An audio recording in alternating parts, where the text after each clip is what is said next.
عزیزان گرامی، معزز بہنوں اور بیٹیوں، انسان دو چیزوں کا مجموعہ ہے، ایک اس کا جسد خاکی ہے اور ایک اس کے اندر روح ہے۔ یہ جو روح ہے یہی انسان کا نفس ہوتا ہے، اسی سے انسان کی زندگی ہے، اسی سے انسان کی حیات ہے۔ اپنی روح کو پاکیزہ رکھنا، اپنے نفس کو پاکیزہ رکھنا، یہ انسان کے لیے بہت ضروری اور لازمی ہے۔ اللہ رب العزت نے قرآن کریم میں اس کا تذکرہ اس طرح فرمایا کہ کئی قسمیں اٹھائیں، کئی قسمیں اٹھانے کے بعد اللہ تعالیٰ نے فرمایا کہ وہ شخص کامیاب ہوا جس نے اپنی روح کو پاک کیا اور اپنے نفس کو پاک کیا۔ سورہ الشمس میں اللہ رب العزت فرماتے ہیں والشمس وضحاها، کہ مجھے سورج کی قسم ہے اور اس کی روشنی کی قسم ہے۔ دو قسمیں، سورج اور اس کی روشنی کی قسمیں۔ والقمر اذا تلاها، اور چاند کی قسم جب وہ اس کے پیچھے آتا ہے۔ والنہار اذا جلاها، اور دن کی قسم جب وہ اس کو ڈانپ لیتا ہے، یعنی کہ سورج کو بھی وہ ڈانپ دیتا ہے اور اس کی روشنی کو بھی ڈانپ دیتا ہے۔ واللیل اذا یغشاها، اور رات کی قسم جب وہ اس کو ڈانپ لیتی ہے، یعنی دن کی روشنی کو۔ والسماء وما بناها، اور آسمان کی قسم ہے اور اس ذات کی قسم ہے جس نے آسمان کو بنایا ہے۔ والارض وما طحاها، اور زمین کی قسم ہے اور اس ذات کی جس نے اس کو پھیلایا ہے۔ ونفس وما سواها، اور نفس انسانی کی قسم ہے اور اس ذات کی جس نے اس کو درست کیا ہے۔ فَأَلْهَمَهَا فُجُورَهَا وَتَقْوَاهَا، اور اسے بتایا کہ تقوی کیا ہے اور بری چیز کیا ہے۔ قَدْ أَفْلَحَ مَنْ زَكَّاهَا، ان ساری قسمیں کھانے کے بعد اللہ رب العزت فرماتے ہیں کہ وہ شخص کامیاب ہوا جس نے اپنے نفس کا تزکیہ کیا۔ وَقَدْ خَابَ مَنْ دَسَّاهَا، وہ شخص گھاٹے میں رہا جس نے اپنے نفس کو رسوا کیا اور اسے مٹی میں دبا دیا اور اسے ذلیل کر کے اللہ کا نافرمان کر دیا۔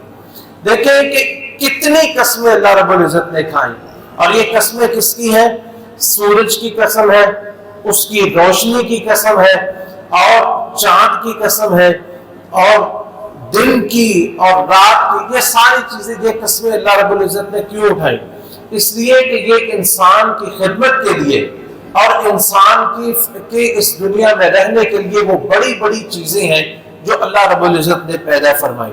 ان تمام چیزوں کی قسمیں اٹھانے کے بعد اللہ رب العزت نے انسان کا مقصد حیات بیان فرمایا۔ وہ کیا ہے؟ وہ ہے تزکیہ نفس، کہ انسان اپنے نفس کی، اپنی روح کی اصلاح کرے، اپنے اندر کی اصلاح کرے، اس کا تزکیہ کرے، اس کی طہارت کرے، اس کی پاکیزگی کا اہتمام کرے۔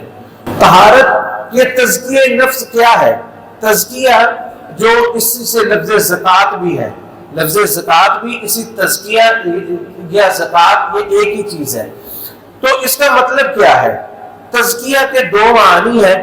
ایک اس کا معنی ہے طہارت اور پاکیزگی، طہارت اور پاکیزگی کے ہر قسم کے گناہ سے اپنے نفس کو اور اللہ کی نافرمانی سے اپنے نفس کو پاک کرنا۔ اور دوسرا ہے، اس کا مطلب ایک ہے زیادہ کرنا، بڑھانا، جیسے زکوٰۃ جو ہے وہ مال کو پاک بھی کرتی ہے اور مال کو بڑھاتی بھی ہے۔ تو یہاں پر اللہ رب العزت نے جو تزکیہ نفس کا ذکر فرمایا تو وہاں پہ دوسرا معنی ہے، وہ ہے نفس کی میں بڑھوتری کرنا، مطلب اس کو اللہ، نفس انسان کی روح جو ہے اس کو اللہ کی فرما برداری اس کے اندر زیادہ کرنا، اللہ کی فرما برداری اور اللہ کی اطاعت گزاری اور وفا شعاری جو ہے وہ اس میں زیادہ کرنا۔ تو یہ دونوں چیز تزکیہ نفس سے مراد ہے۔ نمبر ایک کہ اپنے نفس کو گناہوں سے پاک کرنا، دوسری چیز کہ اپنے نفس کو اللہ کی فرما برداری کے ساتھ اس میں برکت ڈالنا یا اس میں اضافہ کرنا۔ تو دونوں چیزیں تزکیہ نفس سے مراد ہے کہ نفس کی طہارت اور پاکیزگی اور اللہ کی فرما برداری۔ تو جب ہم اس کا تذکرہ کریں گے نا تو اس سے مراد یہ دونوں چیزیں ہوں گی۔ نفس کی طہارت اور تزکیہ نفس، اس کی اہمیت جو ہے وہ آپ کو اتنی اللہ رب العزت کی قسمیں اٹھانے سے اس کا اندازہ ہو گیا ہوگا کہ نفس کی طہارت اور تزکیہ نفس اللہ رب العزت کے ہاں اس کی کتنی اہمیت ہے، کہ اللہ تعالیٰ نے اس کی کتنی قسمیں اٹھائی ہے۔ اور دوسری بات یہ ہے کہ یہ بات بھی ذہن میں رکھیں کہ جو انسان کا جو نفس ہے یہ انسان کو گناہوں پہ ابھارتا ہے۔ اگر انسان اس کے پیچھے لگ جائے تو انسان کو یہ تباہ و برباد کر دیتا ہے، جیسا کہ اللہ رب العزت فرماتے ہیں کہ حضرت جیسے کہ یوسف علیہ السلام یا دوسرے قول کے مطابق جو اس عورت نے جس نے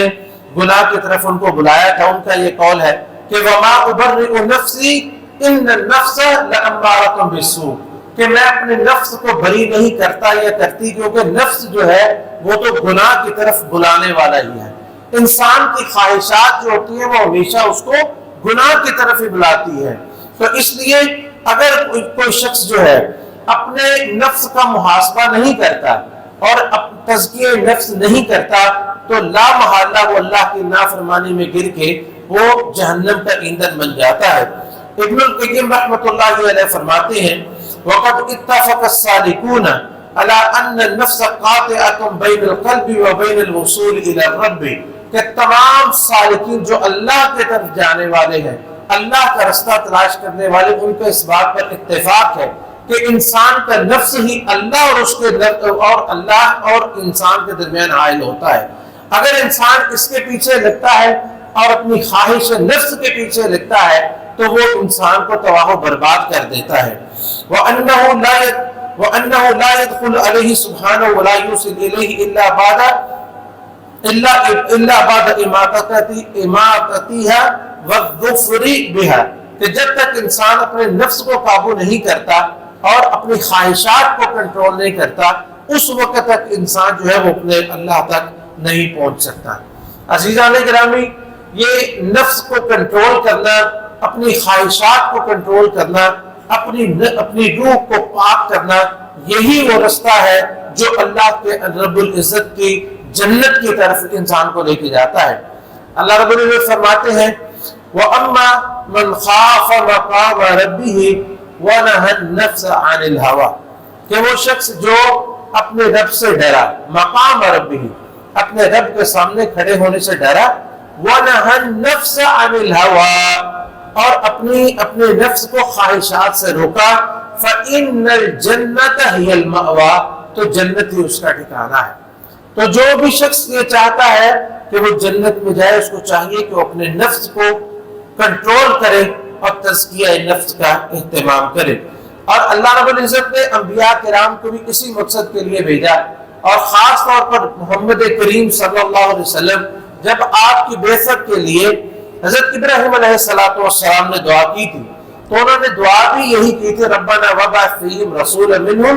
یتلو علیہم آیاتہ ویزکیہم، کہ اے اللہ ان میں ایک ایسا رسول بھیج جو ان پر تیری آیات کی تلاوت کرے، ویزکیہم، اور ان کو پاک کرے، تزکیہ نفس کرے ان کا۔ تو اللہ رب العزت نے اس بات کا قرآن کریم میں بطور احسان کئی دفعہ ذکر فرمایا۔ اس میں سے ایک سورہ جمعہ ہے کہ اللہ رب العزت فرماتے ہیں وَالَّذِي بَعْثَ فِي الْأُمِّيِّينَ رَسُولًا مِّنْهُمْ يَتْلُو عَلَيْهِمْ آيَاتِهِ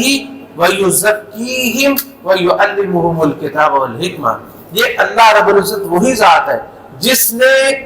نہ پڑھے ہوئے لوگ، ان پڑھ لوگوں میں اپنے رسول کو بھیجا ہے، جو ان پر اللہ کی آیات کو پڑھتا ہے اور ان کا تزکیہ نفس کرتا ہے۔ عزیزان گرامی، بنیادی طور پر جو انسان کا نفس ہوتا ہے اس کی تین حالتیں ہوتی ہیں۔ ایک ہوتا ہے نفس الامارۃ بالسوء، کہ نفس جو ہے جو انسان کو برائی کی طرف ابھارتا ہے اور برائی کی طرف لے کے جاتا ہے۔ اور پھر اس میں سے جو لوگ اللہ کی، جن پر اللہ کا فضل ہوتا ہے اور اللہ کا انعام ہوتا ہے، وہ لوگ جو ہے وہ اپنے نفس کو ہمیشہ ملامت کرتے رہتے ہیں اور اس کو جو ہے کنٹرول کرنے کی کوشش کرتے رہتے ہیں۔ اور ایسے لوگ جو اپنے نفس کو کنٹرول کرتے رہتے ہیں اور اپنی خواہشات کو قابو میں رکھنے کی کوشش کرتے رہتے ہیں، ان کی اللہ رب العزت نے ان کی قسم اپنی کتاب میں اٹھائی کہ لا اقسم بالنفس اللوامہ، اللہ تعالیٰ فرماتے ہیں مجھے نفس اللوامہ کی قسم ہے، ایسا نفس جو اپنے آپ کو ملامت کرتا رہتا ہے کہ تو اللہ کا بڑا ہی نافرمان ہے، تو اللہ کی فرما برداری نہیں کرتا، تو اللہ کی شکر گزاری نہیں کرتا، تو گناہوں کی طرف مائل ہوتا ہے۔ اب تیسری قسم جو ہے، جو وہ خاص قسم کے لوگ ہوتے ہیں جن کو اللہ رب العزت اس میں کامیاب فرماتا ہے اور پھر ان کے دل مطمئن ہو جاتے ہیں، ان کی روح جو ہے وہ مطمئن ہو جاتی ہے، اسے نفس مطمئنہ کہتے ہیں، جس کو اللہ رب العزت نے فرمایا کہ یا ایتھا النفس المطمئنہ ارجعی الی ربک راضیۃ مرضیہ، کہ جب موت کا وقت آتا ہے تو جو مطمئن نفس ہوتا ہے، جو اللہ کی فرما برداری سے جس کو اطمینان قلب نصیب ہو چکا ہوتا ہے، تو اس کو اللہ کی طرف سے کہا جاتا ہے کہ اے نفس مطمئنہ ارجعی الی ربک راضیۃ مرضیہ، اللہ کی طرف جاؤ راضی ہو کہ اللہ تجھ سے راضی، تو اللہ سے راضی۔ اللہ رب العزت سے دعا ہے اللہ ہم سب کو نفس مطمئنہ عطا فرما دے۔ حضرات گرامی،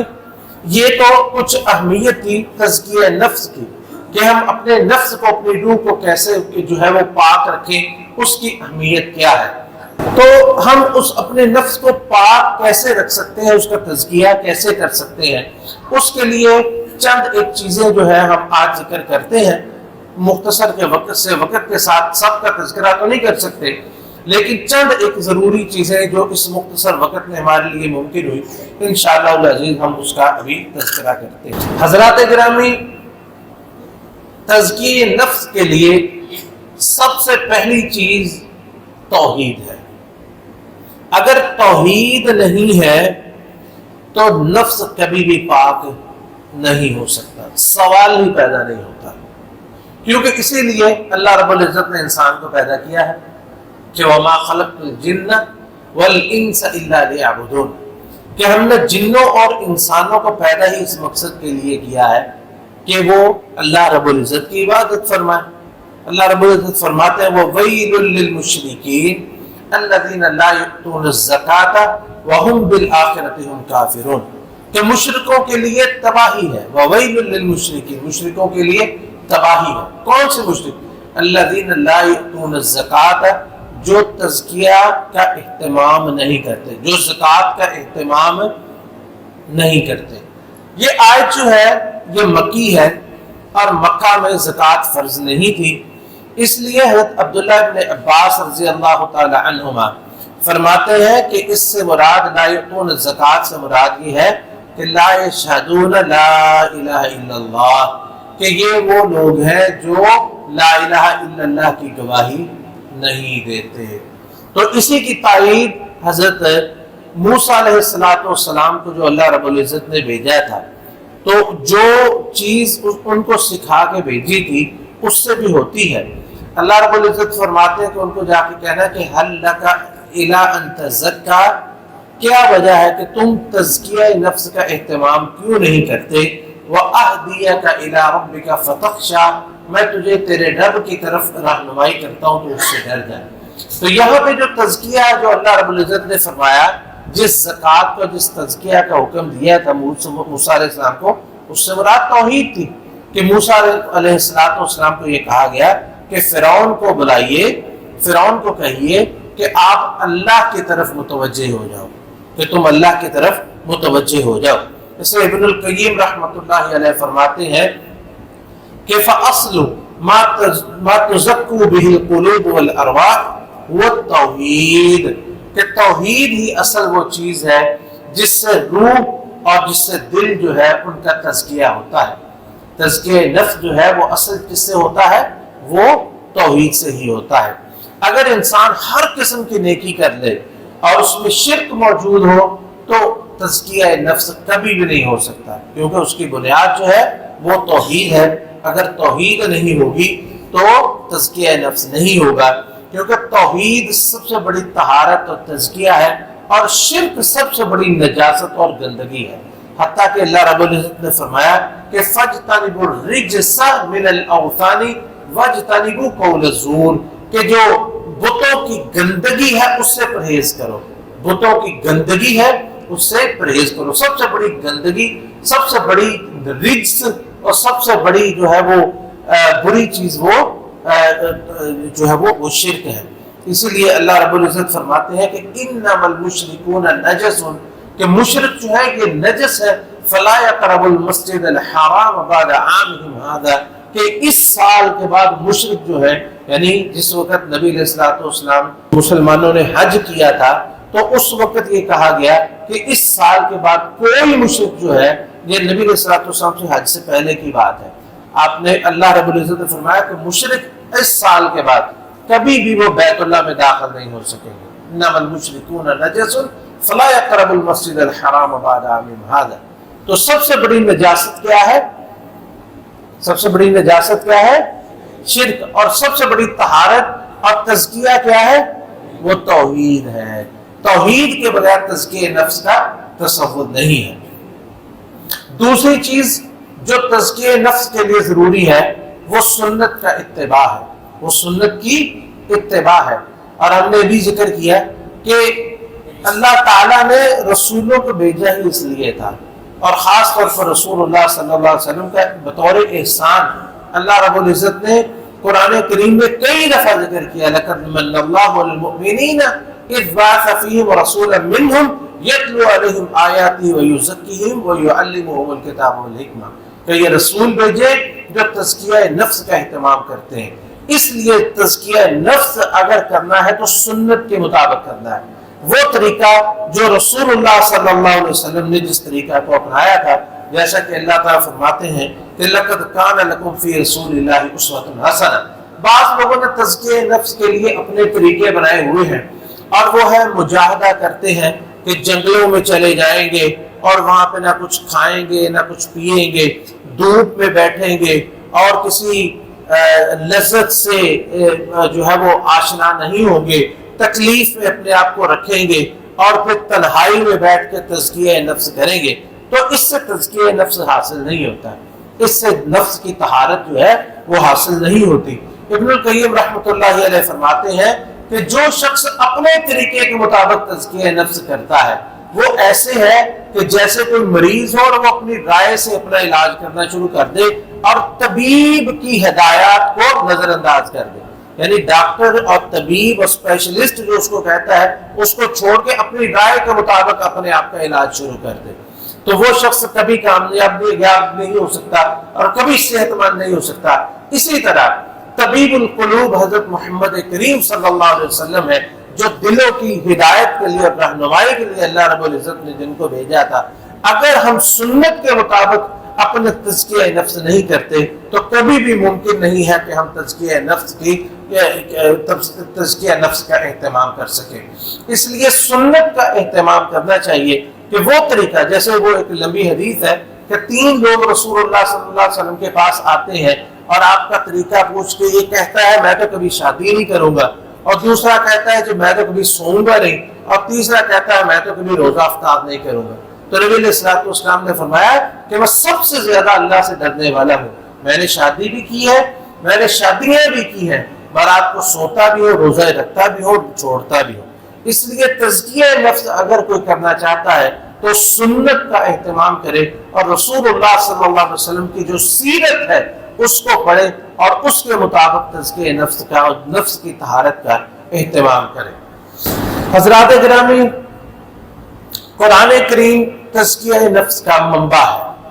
اصل تزکیہ نفس جو ہے وہ قرآن کریم سے ہی حاصل ہوگا، قرآن کریم کی تلاوت کرنے سے، اس پر عمل کرنے سے، اس کو سمجھنے سے اور اس کو اپنی زندگی میں ڈالنے سے اور اپنی زندگی میں اتارنے سے، جیسا کہ اللہ رب العزت فرماتے ہیں یا ایھا الناس قد جاءتکم موعظۃ من ربکم وشفاء لما فی الصدور، کہ اے انسانوں آپ کے پاس اللہ کی طرف سے نصیحت آ گئی ہے اور سینوں کی شفا، وشفاء لما فی الصدور، کہ انسان کے سینوں میں، انسان کے نفس میں، انسان کے دل میں جو گندگی ہے، جو بھی نجاست ہے، اس کی شفا کے لیے اللہ رب العزت نے اس قرآن کریم کو نازل فرمایا ہے۔ ابن القیم رحمۃ اللہ علیہ فرماتے ہیں القرآن هو الشفاء التام من جمیع الادواء القلبیۃ والبدنیہ، کہ یہ قرآن کریم اللہ رب العزت نے جو نازل فرمایا ہے یہ جسم کی اور روح کی جتنی بیماریاں ہیں ان سب بیماریوں کو دور کرنے کی ایک شفا ہے۔ وَأَدْوَاءُ الدُّنْيَا وَالْآخِرَةِ، دنیا اور آخرت کی پریشانیوں کا علاج جو ہے وہ اس قرآن کریم کے اندر ہے۔ اس لیے اگر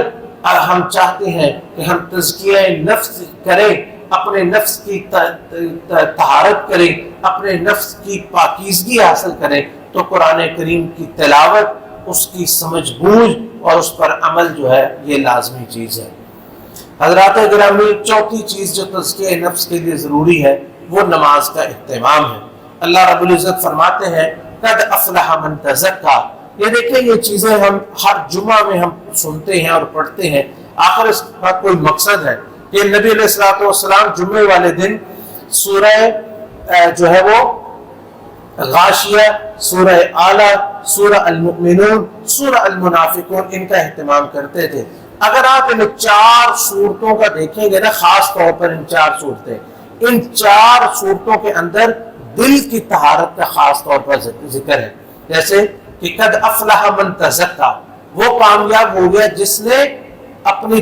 دل کی طہارت کا، نفس کی طہارت کا اہتمام کیا۔ قد افلح من تزکا وذکر اسم ربہ فصلی، اور اپنے رب کا ذکر کیا اور نماز پڑھی۔ تو تزکیہ نفس کے لیے نماز کی اہمیت اس صورت سے بھی پتہ چلتا ہے کہ وذکر اسم ربہ فصلی۔ نبی علیہ السلام نے اس کے لیے کئی مثالیں دی ہیں تزکیہ نفس کے لیے۔ اس میں سے ایک مثال بڑی مشہور آپ نے سنی ہوئی ہے، آپ نے نبی علیہ السلام نے فرمایا کہ کیا خیال ہے اگر کسی کے گھر کے سامنے سے ایک نہر گزرتی ہو اور وہ 5 دفعہ اس میں غسل کرے، کیا اس پر کوئی میل کچیل باقی رہے گی؟ تو صحابہ نے کہا بھی کچھ بھی نہیں۔ آپ نے فرمایا اسی طرح جو شخص 5 نمازوں کا اہتمام کرتا ہے، اسی طرح اللہ رب العزت اس کے گناہوں کی صفائی فرما دیتے ہیں، اس طرح اس کے گناہوں کو ختم فرما دیتے ہیں۔ جو جس کا دل 5 دفعہ مسجد میں آ کے دھل جائے تو اس کو اس سے اچھا تزکیہ نفس اور کیسے ہو سکتا ہے کہ 5 دفعہ وہ مسجد میں آئے اور 5 دفعہ وہ قرآن کریم پڑھے اور 5 دفعہ اللہ کے سامنے سجدہ ریز ہو۔ حضرات گرام، 5ویں چیز جو تزکیہ نفس کے لیے ضروری ہے یا وسیلہ ہے تزکیہ نفس کا، وہ ہے صدقہ، اللہ کے راستے میں خرچ کرنا۔ اللہ رب العزت فرماتے ہیں خذ من اموالہم صدقۃ تطہرہم وتزکیہم بہا وصلی علیہم ان صلاتک سکن لہم۔ اے پیغمبر صلی اللہ علیہ وسلم، ان کو یہ کوتاہی کرنے والے جو مسلمان ہیں انہوں نے توبہ کر لی ہے، اب ان کے مالوں سے صدقہ آپ قبول کر لیجئے۔ خذ من اموالہم صدقۃ تطہرہم۔ آپ اندازہ کریں کہ مومن صدقہ لے کے اس طرح پھرا کرتے تھے کہ اس طرح اللہ قبول فرما لے انہیں۔ خذ من اموالہم صدقۃ تطہرہم، اس سے ان کی طہارت ہوگی، وتزکیہم، تزکیہ نفس ہوگا ان کا اس صدقہ سے، اور پھر آپ وصلی علیہم، آپ پھر ان کے لیے دعا بھی کر دیجئے، کیونکہ آپ کی دعا کرنے سے ان کو دل کا سکون مل جاتا ہے۔ چھٹی چیز جو دل کی صفائی کے لیے اور تزکیہ نفس کے لیے ضروری ہے وہ گناہوں سے اجتناب ہے۔ جیسا کہ اللہ رب العزت نے گناہوں سے اجتناب پہلے اور نیکیاں بعد میں، اور یہی چیز ہے اس لیے جو کلمہ طیبہ میں پوشیدہ ہے کہ لا الہ الا اللہ، سب سے پہلے دل کو پاک کیا جائے ہر قسم کی نجاست سے اور گندگی سے، اور اس کے بعد توحید کا وہاں پہ اہتمام کیا جائے۔ جیسے کہ اللہ رب العزت نے بھی یہ جو آیت ہم نے بھی پڑھی ہے خذ من اموالہم صدقۃ تطہرہم، آپ ان سے صدقہ لیجئے کہ جس سے ان کی طہارت ہو جائے، وتزکیہم، پھر ان کی صفائی ہو۔ تو طہارت جو ہے وہ پہلے ہے اور اس کے بعد تزکیہ نفس ہے، یعنی تزکیہ نفس جو ہے پہلے دل کو گناہوں سے پاک کرنا ہے، اس کے بعد پھر اس کو اللہ کی فرما برداری کے ساتھ سجانا ہے۔ سمجھ آئی نا کہ سب سے پہلے اسے پاک کرے اللہ کی نافرمانی سے اور پھر اللہ کی فرما برداری کے ساتھ اسے سجائے۔ تو اس طرح یہ ممکن ہے، جیسے کہ ابن تیمیہ رحمۃ اللہ علیہ فرماتے ہیں کہ فالتزکیۃ وان کان اصلها النماء والبرکہ، کہ تزکیہ کا مطلب یا زکوٰۃ کا مطلب جو ہے وہ برکت ہے اور کسی چیز کے اندر بڑھوتری یا اضافہ ہے، وزیادت الخیر، اگرچہ اس کا یہ معنی ہے فَإِنَّهَا تَحْصُلُ بِإِزَالَةِ الشَّرِّ، جب تک اس سے گناہوں کو ختم نہ کیا جائے، جب تک اللہ کی نافرمانی کو دور نہ کیا جائے، فَلِهَذَا صَارَ التَّزَكِّي بِجَمْعِ هَذَا وَهَذَا، اس لیے تزکیہ نفس ان دو چیزوں سے ہو سکتا ہے۔ یعنی سب سے پہلے کیا ہے؟ سب سے پہلے انسان اپنے دل کو اللہ کی نافرمانی سے پاک کرے، اور پھر جو ہے وہ اس کو اللہ کی فرما برداری کے ساتھ سجائے، تو اس طرح تزکیہ نفس ممکن ہے۔ ساتویں چیز استغفار ہے، جیسا کہ نبی علیہ السلام نے فرمایا کہ جب کوئی بندہ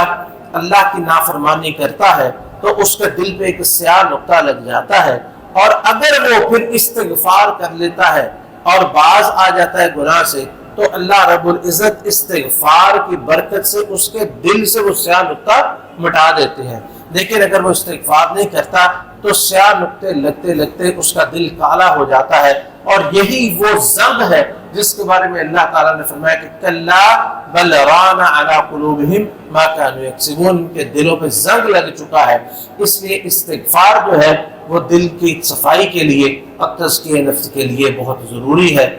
حضرات گرامی، ہم نے ذکر کیا تھا کہ تزکیہ نفس کے لیے گناہوں سے بچنا ضروری ہے۔ ان گناہوں میں نظر کی حفاظت بہت اہم ہے، جیسا کہ اللہ رب العزت فرماتے ہیں کہ کل للمؤمنین یغضوا من ابصارہم ویحفظوا فروجہم ذلک ازکی لہم ان اللہ خبیر بما یصنعون، کہ مومنوں کو کہیے، اور پھر بعد میں مومنات کو بھی یہی کہا گیا کہ یغضوا من ابصارہم، اپنی نظروں کو جھکا کے رکھیں اور اپنی شرمگاہ کی حفاظت کریں، ذالک ازکی لہم، یہ ان کے تزکیہ نفس کے لیے سب سے زیادہ اہم بات ہے۔ اسی طرح موت کا کثرت سے تذکرہ کرنا، یہ بھی انسان کے تزکیہ نفس کے لیے بڑا ضروری ہے، جیسا کہ نبی علیہ السلام نے فرمایا کہ اکثروا من ذکر حادم اللذات الموت، کہ لذتوں کو توڑنے والی موت کا کثرت سے ذکر کرو، اس سے بھی انسان کا تزکیہ نفس ہوتا ہے اور اس کو آخرت کی یاد آتی ہے۔ اسی طرح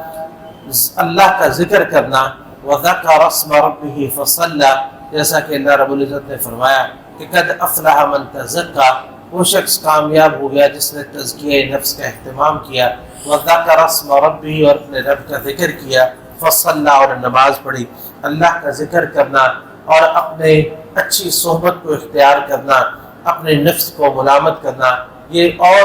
اور اس جیسی دوسری چیزیں، یہ انسان کے تزکیہ نفس کے لیے بڑی ضروری ہے۔ اور سب سے بڑھ کر انسان اللہ رب العزت سے توفیق مانگے اور اللہ رب العزت سے دعا کرے، جیسا کہ نبی کریم صلی اللہ علیہ وسلم دعا کیا کرتے تھے، اللہم آت نفسی تقواہا وزکیہا انت خیر من زکاہا انت ولیہا و مولاہا، اے اللہ میرے نفس کو تقوی عطا فرما، وزکیہا، اور اس کو پاک کر، اس کو طاہر کر دے، انت خیر من زکاہا انت ولیہا و مولاہا، اے اللہ تو ہی نفس کو پاک کرنے والا ہے، اس کو پاک کر دے، اے اللہ تو ہی میرے نفس کا مالک ہے اور تو ہی اس کا مولا ہے، تو ہی اس کا رب ہے۔ اللہ رب العزت سے دعا ہے اللہ تعالی ہم سب کو تزکیہ نفس عطا فرمائے، اپنے نفس کی طہارت کی توفیق نصیب فرمائے، تمام گناہوں سے اللہ رب العزت ہم کو پاک فرما دے، اور تمام قسم کی اپنی نافرمانیوں سے اور تمام قسم کے شرور سے ہم کو محفوظ فرمائے۔